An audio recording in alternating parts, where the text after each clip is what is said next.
But that's the only one we've had so far. So I don't understand the market for these things.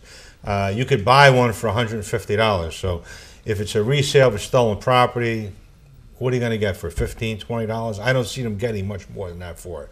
So these are things that I have to say are being used probably by selling to other people who are using them. So I'd also like to ask the public not to buy these kind of things from people, anybody out there trying to go into stores or meeting people on the street trying to sell these type of things. You know, I wish that people would just not buy things like that from anybody, because all they're doing is they're you know, assisting a criminal with a criminal activity, and these are terrible things. The other thing is just over the weekend, and I have a habit. I look every day. I look to see if we had any burglaries or if we had any robberies or if we had any cars broken into. And just this morning when I looked over the weekend, I found 2 cars where people left their wallet with their identification credit cards in their cars. I mean, these are things that, you know, beyond my belief. I don't understand how people can leave these kind of items especially in this day and age. This day and age. It should never been left there. No, definitely not. Chief, one of the things we do a lot of in the city is that are free to the residents or involve children, seniors. But some of the programs we have, fingerprinting, securing car seats, maybe the public's not aware of it. We'll do anybody's car seat if they ask at a certain time, absolutely. We have a number you could call, 558-2065, directly into our traffic bureau, and they'd be happy to set up an appointment as to when you need your car seat taken care of and put in there, and they'd be happy to do it. Anytime, Monday through Friday, they could come to police headquarters to our identification bureau. We have a fingerprinting program for the children. It's an excellent program. Gives them a little security, a feeling of security.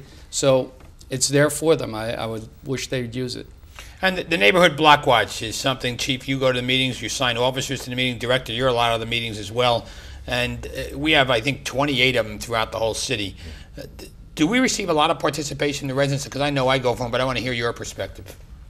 Well, I think our block watch meetings have gone from, and I say graduated, and that's in a positive means, they've graduated from being block watch groups to community meetings, where the idea early on with a block watch group would be in somebody's house on a block. And we still have a few of them, but for the most part, we now have community meetings, and it's great. I mean, we can get anywhere from 20 people to 50 people, depends on, you know, what's going on in the neighborhood. A lot of times the weather has to do with it, the time of year. A lot of these things have to do with it. But we have some great community service officers. Our community service officers are so in tune with the people in the meetings that these officers give these people their cell phone numbers. They call them at off hours. Only last weekend, one of our community service, who was off duty, by the way, accepted a call from people from a block watch group. They were able to get the information, and they directly called our proactive units that were out there, and they were able to make an arrest with a significant amount of narcotics and drug activity involved. Now, these are the kind of things that are important, and the most important thing when you're talking about a block watch group or you're talking about dealing with these community meetings is people having confidence. And the way you get confidence is to have results. You need positive results to build confidence. And we've been doing that for the last 10 years.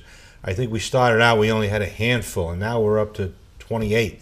And that's significant. And the person in charge of it, who can I contact? Well, if anybody needs or wants to set up a block watch group, I'd suggest they call my office first at 558-2020.